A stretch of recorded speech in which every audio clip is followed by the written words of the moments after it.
Hello बच्चों, welcome to my YouTube channel. आज हम पढ़ेंगे कक्षा 10 की प्रश्नावली 9.1 का फर्स्ट क्वेश्चन। तो चलिए शुरू करते हैं। क्वेश्चन हमें दे रखा है, सर्कस का एक कलाकार एक 20 मीटर लंबी डोर पर चढ़ रहा है। ये डोर दे रखी है 20 मीटर लंबी, जो अच्छी तरह से तनी हुई है और भूमि से सीधे लगे खंभे के शिखर से बंधा हुआ है। ये खंभा दे रखा है, इसके शिखर से ये डोर बंधी हुई है। यदि भूमि के स्तर के साथ डोर द्वारा बनाया गया कोण 30 डिग्री का हो, ये कोण बना हुआ है 30 डिग्री का, तो खंभे की ऊंचाई ज्ञात कीजिए। ये खंभा दे रखा है, इसकी ऊंचाई एफ बी का मान हमें ज्ञात करना है। ये कर्ण का मान हमें दिया हुआ है और एफ बी यानी जो लंब दे रखा है उसका मान हमें ज्ञात करना है। तो हम लंब और कर्ण का अनुपात ले लेंगे। लंब बटे कर्ण भी लिख सकते हैं और कर्ण बटे लंब भी लिख सकते हैं। तो चलिए शुरू करते हैं। एफ बी का मान हमें ज्ञात करना है। ए सी का मान हमें दे रखा है 20 मीटर और कोण थीटा का मान दिया हुआ है 30 डिग्री। तो हम लिखेंगे लंब बटे कर्ण। लंब बटे कर्ण होता है sine theta.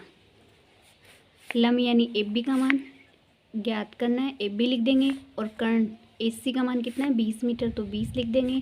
Sine theta, theta का मान हमें कितना दिया हुआ है 30 डिग्री। एफ बी बटे 20 और साइन 30, साइन 30 का मान होता है 1/2। अब तिरछा गुणा कर देंगे। एफ बी को 2 से गुणा करेंगे तो 2 एफ बी हो जाएगा, बराबर में 20 को 1 से गुणा करेंगे तो 20। एफ बी को यही रख लेंगे, 2 गुणा में है तो इधर भाग में आ जाएगा। तो एफ बी का मान कितना आ जाएगा, 20 में 2 का भाग देंगे तो 10 मीटर, यानी जो लंब है लंब का मान कितना आ जाएगा 10 मीटर आ जाएगा। अब देखते हैं हम क्वेश्चन नंबर 2।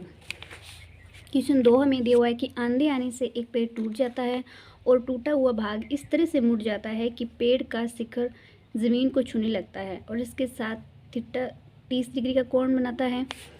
पेड़ के बाद बिंदु की दूरी जहां पेड़ का शिखर ज़मीन को छूता है 8 मीटर है। तो पेड़ की ऊंचाई ज्ञात कीजिए। हमें पेड़ की ऊंचाई ज्ञात करनी है। तो हमें इसका डायग्राम दिया हुआ नहीं है तो हमें बनाना पड़ेगा। यहाँ पे ए मान लेंगे, बी मान लेंगे और सी। ये क्या है, एक पेड़ दिया हुआ है और ये पेड़ टूट जाता है तो ये ज़मीन के साथ कितना डिग्री का कोण बनाता है 30 डिग्री का।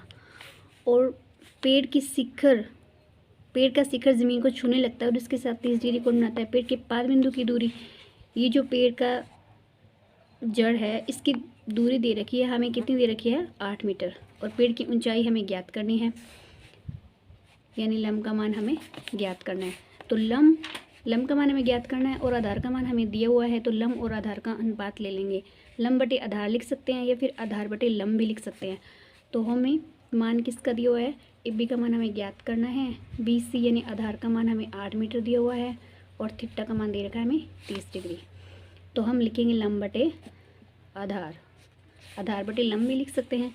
लंब बटे आधार का सूत्र होता है tan का सूत्र होता है, तो यानी tan, और थीटा का मान कितना दिया हुआ है 30 डिग्री। लंब का मान हमें ज्ञात करना है, एफ बी का मान, तो एफ बी लिख देंगे, बटे में आधार का मान हमें दिया हुआ है 8 बराबर tan 30। एफ बी का एफ बी लिखेंगे, बटे में 8 और tan 30 का मान होता है 1/√3। अब तिरछा गुणा करेंगे, एफ बी को √3 से गुणा करेंगे तो √3 एफ बी आ जाएगा, और बराबर में 8 को 1 से गुणा करेंगे तो 8। अब ये √3 गुणा में तो इधर क्या आ जाएगा, भाग में आ जाएगा, तो 8 बटे √3।